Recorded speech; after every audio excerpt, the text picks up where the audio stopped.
Jerry ఈ మాట వినగానే మన మనసులో ఓ వికృతాకార జీవి మెదులుతుంది. వింటేనే భయం వేస్తుంది.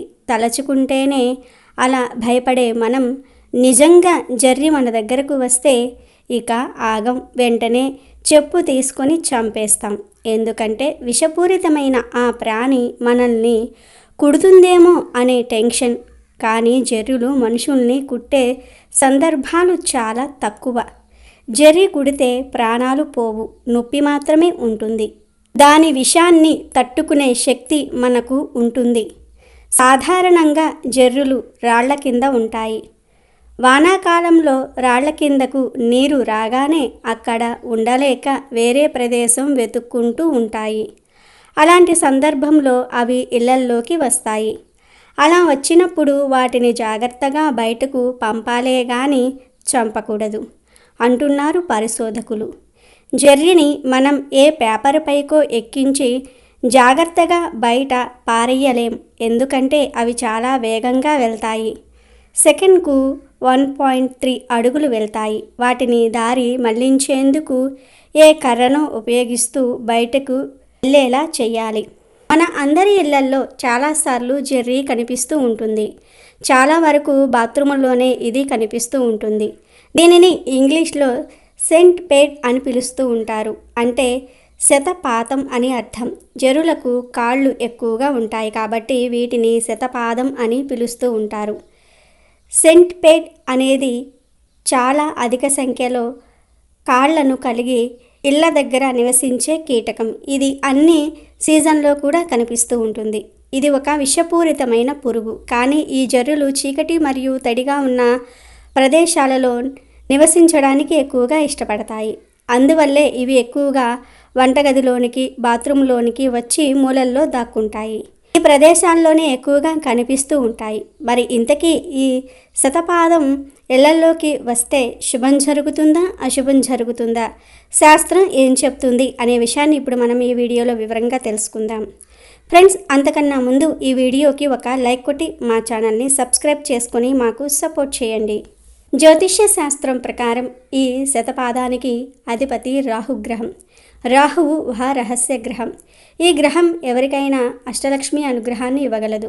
సహజ ఆవాసానికి దూరంగా ఉన్న ఇంట్లో జెర్రీ కనిపిస్తే అది శుభ లేదా అశుభానికి సంకేతంగా నిలుస్తుంది. జెర్రీ క్షణాలలో మిమ్మల్ని ధనవంతులుగా మార్చేయగలదు లేదా పేదవారిగా కూడా మార్చేయగలదు. జెర్రీలు కొన్ని సంకేతాలను మనకు అందిస్తాయి. వాటిని బట్టి మనం ధనవంతులం అవుతామా లేక పేదవారము అవుతామా అనే విషయాన్ని తెలుసుకోవచ్చు. ఒక జెర్రీ వచ్చి ఇంట్లో ఎవరి కాళ్ళ కింద అయినా పడి చనిపోతే అది చాలా మంచి సంకేతం అని శాస్త్రం చెప్తోంది.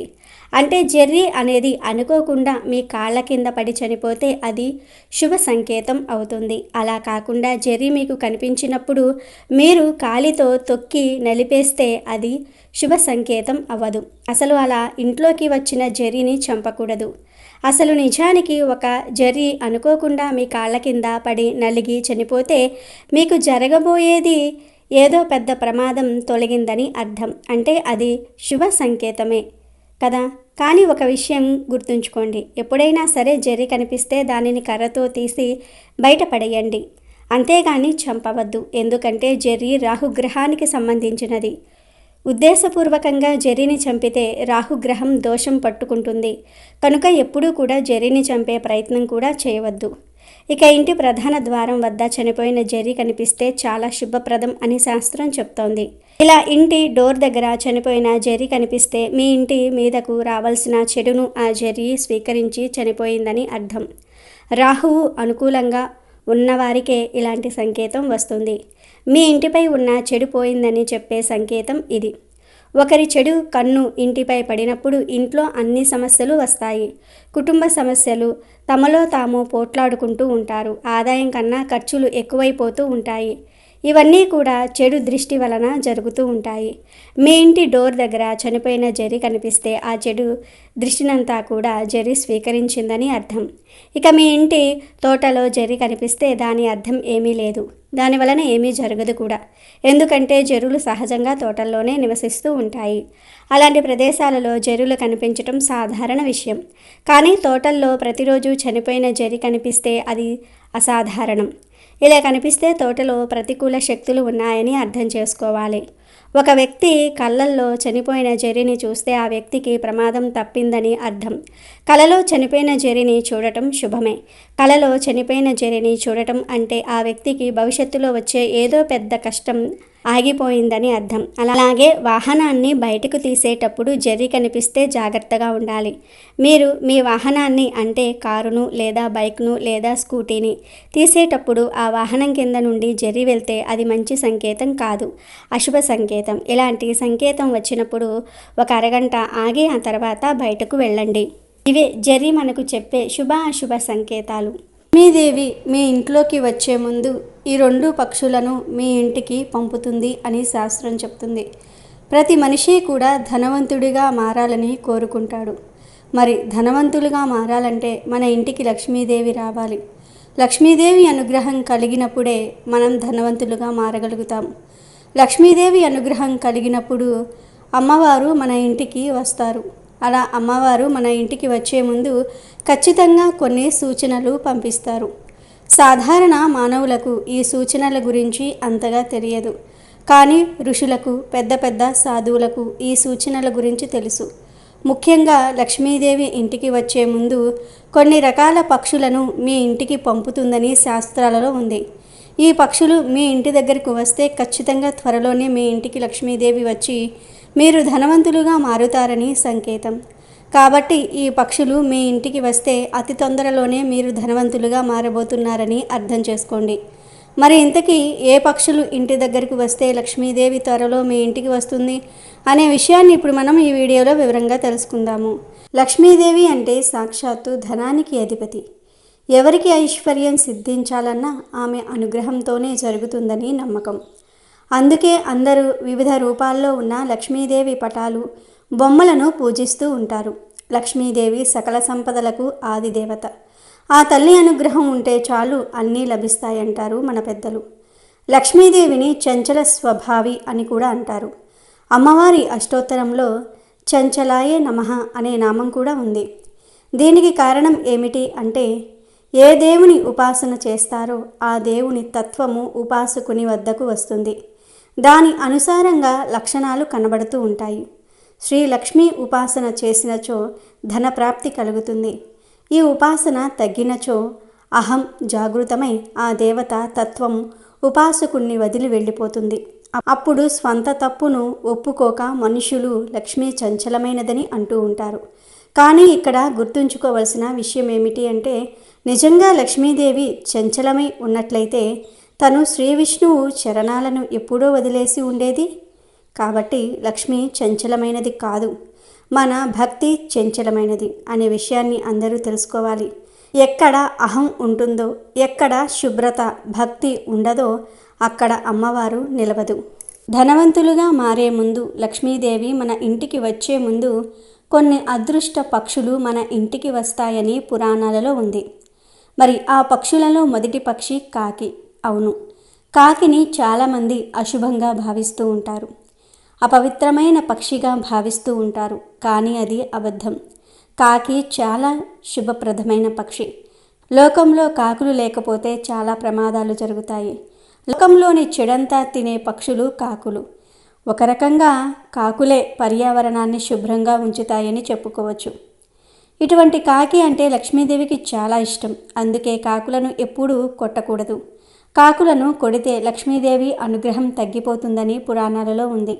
ముఖ్యంగా లక్ష్మీదేవి మీ ఇంట్లోకి వచ్చే ముందు, మిమ్మల్ని ధనవంతులుగా మార్చే ముందు కాకిని మీ ఇంటి దగ్గరకు పంపుతుంది. ఇది లక్ష్మీదేవి పంపించే ఒక సంకేతం. ఎందుకంటే లక్ష్మీదేవికి పక్షులంటే చాలా ఇష్టం. లక్ష్మీదేవి అంటే ప్రకృతి మాత. ప్రకృతిలో భాగమైన పక్షులంటే అమ్మవారికి ఎంతో ఇష్టం.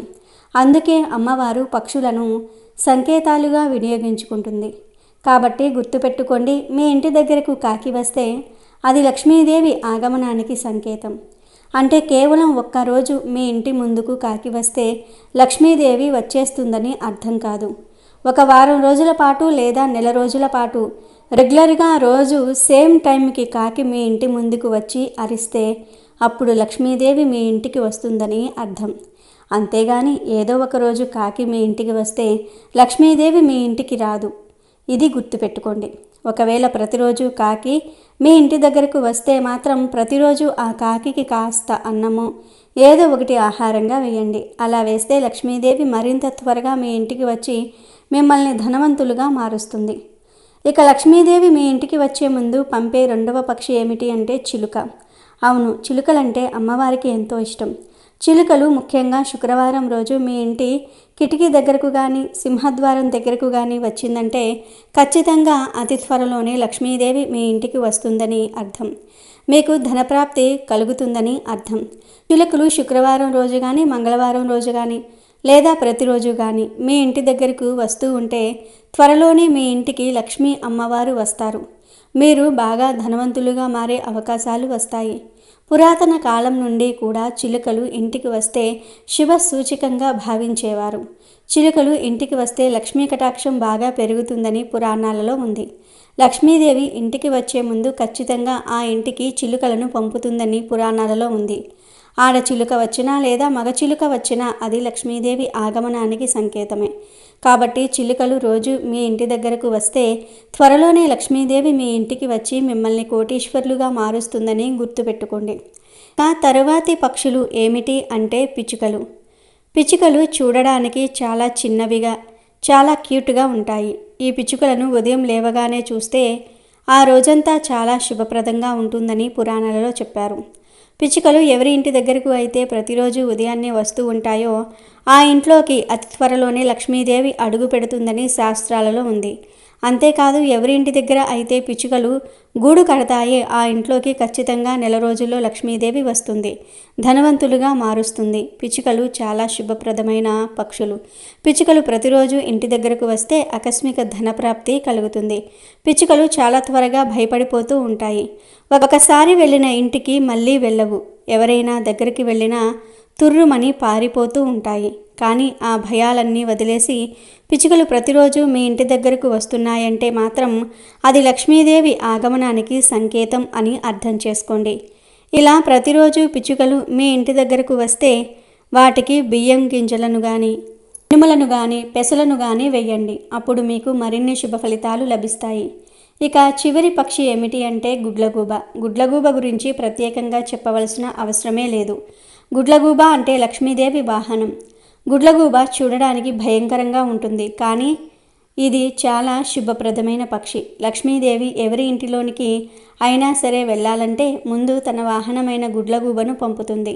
అందుకు రాత్రి సమయంలో ఎవరి ఇంటి దగ్గరకు అయితే గుడ్లగూబ వస్తుందో ఆ ఇంట్లోకి లక్ష్మీదేవి వస్తుందని పురాణాలు చెప్తూ ఉన్నాయి.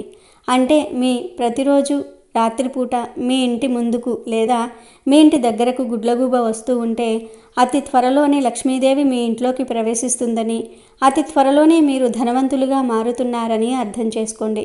కాకి, చిలుక, పిచ్చుక, గుడ్లగూబ మనం మొత్తం 4 పక్షుల గురించి చెప్పుకున్నాం. ఈ 4 పక్షులలో నుండి ఏ 2 పక్షులు మీ ఇంటి దగ్గరకు వచ్చినా ఖచ్చితంగా లక్ష్మీదేవి మీ ఇంటికి వస్తుంది. ఆ తర్వాత ఇక మీరు ధనవంతులుగా మారిపోతారు. ఇది మేము కల్పించి చెప్తున్నది కాదు, మన శాస్త్రాలలో మహర్షులు చెప్పిన విషయం. కాబట్టి ఈ పక్షులు మీ ఇంటి దగ్గరకు వస్తాయేమో గమనిస్తూ ఉండండి. ఒకవేళ ఈ పక్షులు మీ ఇంటి దగ్గరకు వస్తే మీ ఇంటిని లక్ష్మీదేవి ఆగమనానికి సిద్ధం చేసుకోండి. అంటే ఇంటినంతా క్లీన్గా నీట్గా ఉంచుకోండి. ఇంట్లోని వారు కూడా శుద్ధిగా మారాలి. అంటే శరీర శుద్ధి ఒకటే కాదు, మనసును కూడా శుచిగా, శుభ్రంగా, పరిశుద్ధంగా, ఎటువంటి స్వార్థం లేకుండా మార్చుకోండి.